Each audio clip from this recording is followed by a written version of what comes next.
धान का शेष भाग जिसकी जड़ भूमि में होती है, पराली कहलाती है। किसान धान की फसल की कटाई के बाद उसके मूल्यवान ऊपरी हिस्से को काट देते हैं और कुछ हिस्सा खेत में छोड़ दिया जाता है जो किसान के किसी काम का नहीं होता है। अक्टूबर नवंबर आते ही देश में धान की फसल की कटाई शुरू हो गई है।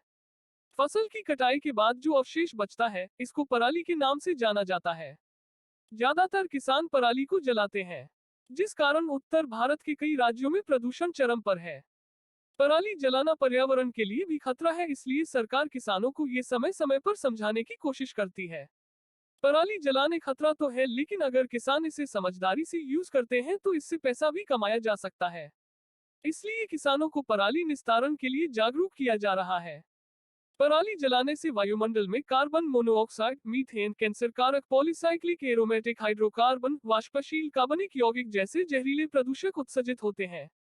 ये प्रदूषक आसपास के वातावरण में फैल जाते हैं और स्मॉग की मोटी परत बनाकर वायु की गुणवत्ता और लोगों के स्वास्थ्य को प्रभावित करते हैं। पराली दहन से मृदा की उर्वरता घटती है और भूसी को भूमि पर जलाने पर इसके पोषक तत्व नष्ट हो जाते हैं।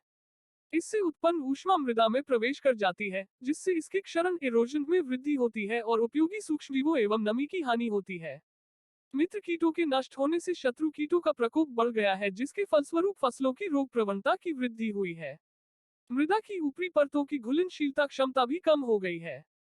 अगर आप बिहार राज्य के किसान हैं तो पराली प्रबंधन के लिए यंत्र खरीदने पर सरकार द्वारा आपको अनुदान दिया जा रहा है। जो भी किसान इस योजना के अंतर्गत अनुदान प्राप्त करना चाहते हैं वह कृषि विभाग की ऑफिशियल वेबसाइट पर 10 अक्टूबर 2023 से ऑनलाइन आवेदन कर सकता है। इसकी अंतिम तिथि 10 नवंबर 2023 रखी गई है। बिहार कृषि यंत्र अनुदान योजना के अंतर्गत पराली प्रबंधन यंत्र पर बिहार राज्य के किसानों को सामान्य जाति पिछड़ा वर्ग जाति के लिए 75% तक, अतैनत पिछड़ा वर्ग अनुसूचित जाति अनुसूचित जनजाति के लिए 80% तक अनुदान का प्रावधान है। धान